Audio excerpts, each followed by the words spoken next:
মৰমৰ ছাত্ৰ-ছাত্ৰীসকল, আশা কৰিছোঁ খুব ভালদৰে পঢ়া-শুনাখিনি কৰি আছা তোমালোকে। যিসকলে এইবাৰ ফাইনেল পৰীক্ষা দিছিলা বা যোৱা বছৰ দিছিলা, তোমালোকে ড্ৰপ লৈছিলা, তোমালোকৰ কাৰণে বহুতৰ এটা ইঞ্জিনিয়াৰিং লাইনত যোৱাৰ ড্ৰিম থাকে, তোমালোকৰ সপোন থাকে এখন খুব ভাল এখন ইঞ্জিনিয়াৰিং কলেজত চিট লোৱাৰ। চ' সেই পৰীক্ষাটোৰ বাবে তোমালোকৰ আছাম CEE বহুত দিনৰ পৰা প্ৰিপেৰেশ্যন কৰি আছিলা, আৰু আমিও আমাৰ উত্তৰণ বেটছত ভালে সংখ্যক ছাত্ৰ-ছাত্ৰীক বৰ্তমান পঢ়াই আছিলোঁ। চ' তেওঁলোকৰ বহুতে কাইলৈ তোমালোকৰ আছাম CEE পৰীক্ষা তোমালোকে এপিয়াৰ হ'বা।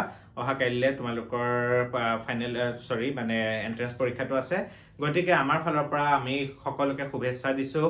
সকলো আমাৰ লগত জড়িত হৈ থকা বা আমাৰ ভিডিঅ' চোৱা বা ইউটিউবৰ লগত বা যিসকল ছাত্ৰ-ছাত্ৰীয়ে তোমালোকে আছাম CEEৰ এন্ট্ৰেন্স পৰীক্ষাত অৱতীৰ্ণ হ'বা, সকলোকে আমাৰ চেনেলৰ ফালৰ পৰা শুভেচ্ছা দিছোঁ। লগতে কেইটামান ইম্পৰ্টেণ্ট কথা তোমালোকক কম সময়ৰ ভিতৰতে কৈ যাওঁ, যিহেতু পৰীক্ষা আছে, একদম কম সময় ল'ম। চ' তোমালোকে যিহেতু এন্ট্ৰেন্স পৰীক্ষা তোমালোকে যিসকলে এবাৰ ফাইনেল পৰীক্ষা দিছিলা, তোমালোকে বহুতে হয়তো এইটো পৰীক্ষা প্ৰথমবাৰৰ বাবে দিবা তোমালোকে। গতিকে তোমালোকক প্ৰথমতে এটা বস্তু তোমালোকক মই কৈ দিওঁ, কোনটো বস্তুত বেছিকৈ ধ্যান দিবা।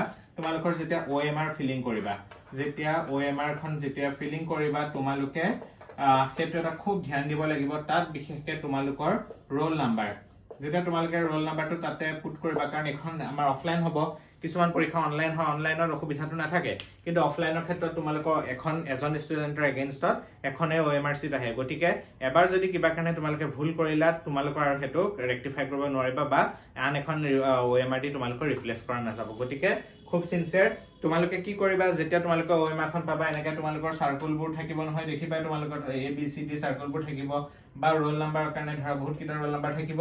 তোমালোকে কি কৰিবা, কোনকেইটাত তোমালোকৰ আহিব, ধৰা বহুতকেইটাত ধৰা তোমালোকৰ এনেকৈ চাৰ্কুল দিয়া আছে, ঠিক আছে, এনেকৈ চাৰ্কুল দিয়া থাকিব। তোমালোকৰ যেতিয়া তোমালোকে ফিল আপ কৰিবলৈ যাবা, তোমালোকে ৰোল নাম্বাৰটো নিজৰ ৰোল নাম্বাৰটো জানা। তোমালোকে কি কৰিবা, সাপোজ তোমালোকৰ মই ধৰি ললো ৰোল নাম্বাৰটো তোমালোকৰ 02312 হল, এইটো ৰোল নাম্বাৰ আছে, বা 121। চ' আমাৰ ওপৰখিনি ধৰা 0, গতিকে তোমালোকে 0টো কি কৰিবা, ইয়াত এটা ডট এটা সৰুকে দি ল'বা, পেঞ্চিল দি হওক বা পেন দি হওক। হল, সেই ডটটো মানে OMR মেচিনে কেতিয়াও তোমাৰ ডিটেক্ট কৰিব নোৱাৰিব। হল, তাৰপিছত সাপোজ 2 হল, এইটো 2 কাৰণে তুমি ইয়াত ডট এটা দি ল'লা। তাৰপিছত 3 হল, সাপোজ আৰু এটা ৰ' আছে, তুমি তাত দি ল'লা। তাৰপিছত সাপোজ 1 আহি গ'ল, 1ত অহাৰ লগে লগে তুমি ইয়াত দিলা। তাৰপিছত সাপোজ য'ত আছিলে ধৰা 1ত ইয়াত দিলা, য'ত ধৰা তোমাৰ 2 থাকিব তাত ডট দিলা। তাৰপিছত চাবা এবাৰ যে তোমাৰ ৰোল নাম্বাৰটোৰ লগত তুমি ডট কেইটা সৰুকে ঠিককে দিছা নাই। যদি দিছা, তাৰপিছত তোমালোকে কি কৰিবা, এইফালৰ পৰা চাৰ্কুল কৰি আহিবা। বাহিৰ ফালৰ খিনি প্ৰথম কৰিবা, তাৰপিছত ভিতৰ ফালৰ কৰিবা। মানে ভিতৰ ফালৰ কৰি কৰি বাহিৰলৈ নাযাবা। ইয়াৰ পৰা যদি বাহিৰলৈ গুচি যায়, বেলেগ এটা বক্সত যদি গৈ পেলাই বোলে এনেকে তুমি ফিল আপ কৰোঁতে যদি গৈ বেলেগ এটাত চুই দিয়ে, সেইটো ডিছকুৱালিফাই হৈ যায়, সেইটো কেনচেল হৈ যাব। গতিকে তোমালোকে যেতিয়া ফিল আপ কৰিবা, বাহিৰ ফালৰ পৰা চাৰ্কুলটো ভিতৰলৈ বনাই আহিবা, তেতিয়া একদম দেখিবা পটককে কম সময়ৰ ভিতৰতে তোমালোকৰ হৈ যায়। আৰু ফিল আপ কৰোঁতে কমপ্লিট পেনেৰে কৰি দিবা, কাৰণ যেতিয়া আমাৰ তোমাৰ মেচিনত চোৱা যায়, এইবোৰ OMRবোৰ তোমালোকৰ যেতিয়া স্কেনিং হয়, কি কৰে, এটা ৰে এটা পঠিয়াই নহয়। চ' যিখিনি তোমালোকৰ পুৰা ট্ৰান্সপাৰেণ্ট হৈ থাকে, তাৰ মাজেদি ৰেটো পাৰ হৈ যায়, আৰু য'ত তোমালোকৰ চাৰ্কুল হৈ থাকিব সেইখিনি জেগাত সি কি কৰে, ৰেটো ব্লক কৰি দিয়ে। সেইমতে এখন ইমেজ এটা ক্ৰিয়েট হৈ পেলাই ইভালুৱেশ্যনটো হয়। গতিকে ইয়াতে কোনো ধৰণৰ ষ্ট্ৰে মাৰ্কিং বা তোমালোকৰ হোৱাইটনাৰ বোলে কিবা কাৰোবাৰ ভুল হৈ গ'ল, হোৱাইটনাৰ মাৰি দিলো, কিবা হেৰি হৈ গ'ল, এখন ছিঙি পেলাই ফুটা কৰি দিলো, এইবোৰ নকৰিবা। তোমালোকৰ OMR খন গোটেইখন কমপ্লিটলি ডিছকুৱালিফাই হৈ যাব। আৰু তাৰপিছত যেতিয়া তোমালোকে কুৱেশ্যনবোৰ আনচাৰ কৰিবা, একদম চিনচিয়াৰ, তোমালোকে যেতিয়া 1 2 3 4 চাব, 1ৰ পৰা 10লৈকে তোমালোকে ফটাফট কুৱেশ্যন পেপাৰ চাই আনচাৰখিনি কৰি গলা। ঠিক আছে, কৰি যাওঁতে তোমালোকে ধৰা 1ৰ অপশ্যন সাপোজ ডি আছে, তাৰপিছত ধৰা তোমালোকৰ ধৰা কুৱেশ্যন নাম্বাৰ 1ৰ যিটো অপশ্যন, ধৰা 1ৰ অপশ্যন ডি। গতিকে 4টা অপশ্যন থাকে নহয়, ABCD, ধৰা ABCD এনেকে ধৰা থাকে নহয় তোমালোকৰ। প্ৰতিটো ধৰা কুৱেশ্যন নাম্বাৰ 1ৰ এইটো আছে, কুৱেশ্যন নাম্বাৰ 2ৰ ধৰা এনেকে আছে, ABCD ধৰা ABCD আছে। তোমালোকে ধৰা এৰ অপশ্যনটো চি হয়, চ' চিটোত কি কৰিবা, তোমালোকে ডট এটা দি থৈ দিলা। তোমালোকৰ 2ৰ অপশ্যন সাপোজ এ হয়, এ ডট এটা দি ল'লা। তেনেকে 10টা কুৱেশ্যন কৰি ল'লা। কৰাৰ পিছত তোমালোকে ফটাফট সেইখিনি ফিল আপ কৰি ল'লা, তাৰপিছত আকৌ তুমি 10টা ধৰা কৰি ল'লা।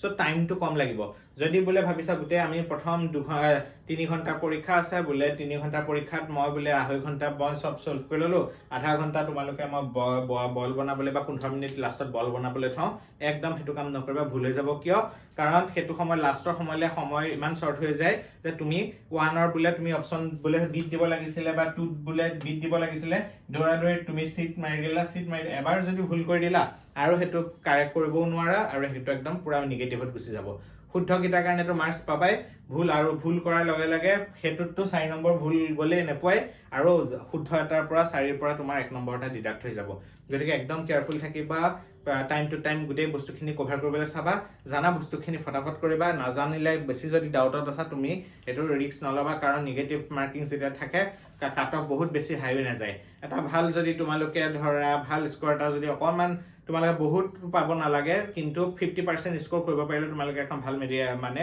ইঞ্জিনিয়াৰিং কলেজত সিট পাবা যদি আউট অফ তোমাৰ গুটেখিনি টোটাল মাৰ্কছৰ যদি 50% টো পোৱা এখন এটা ভাল ডিপাৰ্টমেন্টত তোমালোকে ইঞ্জিনিয়াৰিং কলেজত সিট পাবা গতিকে আমাৰ সকলোৰে ফালৰ পৰা আমাৰ দীপজ্যোতি স্যাৰ ম্যাথমেটিক্সৰ আমাৰ তনয়া মেম যোৰহাট ইঞ্জিনিয়াৰিংৰ তনয়া মেম ফিজিক্সৰ আৰু মই সকলোৱে মিলি তোমালোকক শুভেচ্ছা দিলো খুব ভালদৰে দিয়া আশা কৰিছো সকলোৱে তোমালোকে নিজৰ ড্ৰিম কলেজখনত সিট পাবলৈ সক্ষম হোৱা থ্যাংক ইউ ভেৰি মাচ আৰু ভালদৰে শুভেচ্ছা থাকিল তোমালোকে ধৈৰ্য সহকাৰে গুটে পৰীক্ষাটো দিবা থ্যাংক ইউ